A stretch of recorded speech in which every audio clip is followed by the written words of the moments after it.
Hello, and welcome to Back to School Night 2020 style. So, I am Mrs. Ayala, and this is grade 8 science. So, I've got a presentation here to show you. And first up, this is just a collage of some of the things that I'm involved with here at Clifton.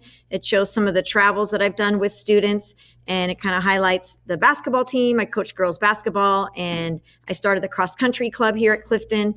And we are going forward with that this year, virtually. So we have a virtual running walking club. Any way that I can get together and just cheer students, that's what drives me. So I am number 9 in a family of 16 children. And yes, if you were in my class right now, people would be asking me, is it the same mom and dad? Yep. My mom got pregnant 16 times. Anyway, 8 of us are teachers.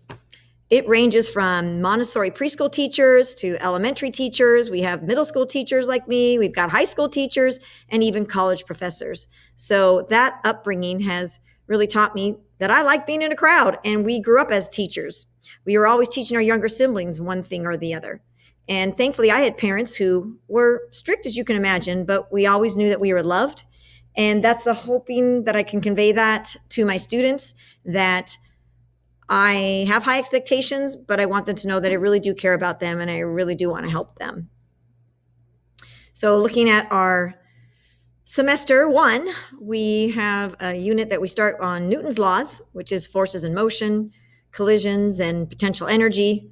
We go into the relationship with energy and forces, electricity and magnetism. Feel free to pause if you want to spend more time reading through this. As I go on to second semester, is where we pick up the biological evolution, and we go into Earth and human activity, as well as Earth's place in the universe. Now, 8th graders will also be having the positive prevention unit that was supposed to be handled in 7th grade, but due to COVID, it's been pushed to their 8th grade year. Recommended supplies: strong internet. I wish I could give you all strong internet, but we're going to all make do with what we have.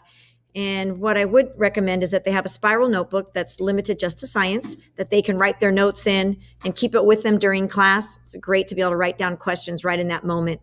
It's not as easy to get to questions virtually as I could when we were in class. So feel free again to pause if you need to look at the list. As well as my course expectations, generally speaking, it's safety first in my class. And after that, it's respect.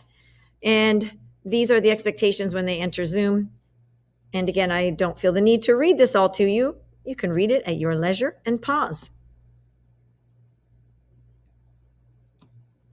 On to the grading scale, you can take a look here at the categories and each of the different letter grades and the percentage. My discipline policy is outlined here, and feel free to pause and read through that.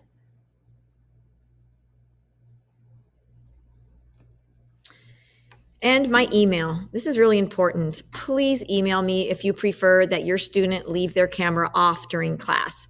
I understand fully that family circumstances may play a role here. It's just that I would like to verify student identity with their camera on as I admit students from the Zoom waiting room. It's one of my safety protocols. I don't want to admit somebody that I don't know who they are. So, and of course, my preference is to see students during class, but I will absolutely respect your wishes as the parent or guardian. And I want to repeat that.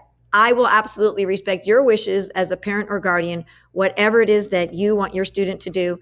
If you could just kindly email me so I know what your wishes are, whether you want the camera off or you're okay with having the camera on. And finally, because I was born in Seattle, I am a huge Seahawk fan. So I'm going to end this by saying, go Cubs and go Hawks.